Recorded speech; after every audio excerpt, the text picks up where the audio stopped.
We have 5 children, and they're all married and have grandchildren.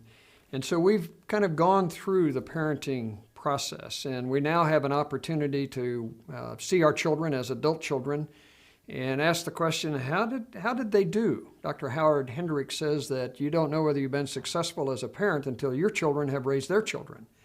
Well, when it comes to wealth transfer and estate planning, you've got to ask the question, how are the kids doing? And what principles can we use in terms of making our decisions relative to estate planning and wealth transfer? We asked our oldest son a number of years ago, we said, Tim, people tell us we did a pretty good job of raising you kids. Can you tell me, what did we do right? And his answer, quite frankly, surprised us because it wasn't something that we did intentionally in terms of saying we're going to do this. But he said, you always took me seriously. And what he meant by that was we treated him as an individual, not as a part of a group of 5. And Judy and I have developed a principle which comes to the wealth transfer and estate planning issue. And we said that if you love your children equally, you will treat them uniquely, meaning that they have different needs, different personalities, different circumstances. And so just to treat them equally from a financial standpoint is in effect saying that they're not a unique individual. It is in effect dishonoring to them.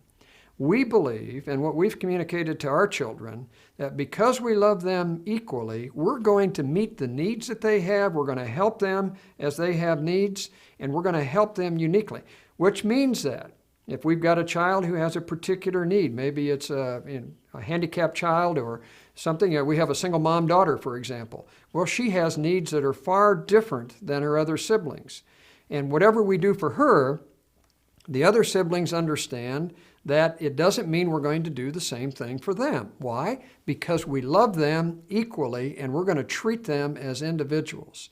This is a really hard thing when it comes to estate planning because the tendency is to say I'm going to do everything equally. And I'm not saying doing it equally is wrong, but I think you do need to think through what you're communicating and make sure that you communicate whatever it is that you've decided with your children ahead of time. What Judy and I have communicated to our children is that we love them, we're there to support them, but whatever we do for one of them is not necessarily what we would do for the others because we want to be there as a parent helping to meet their needs uniquely. And we love them equally, and as such, we're going to treat them uniquely.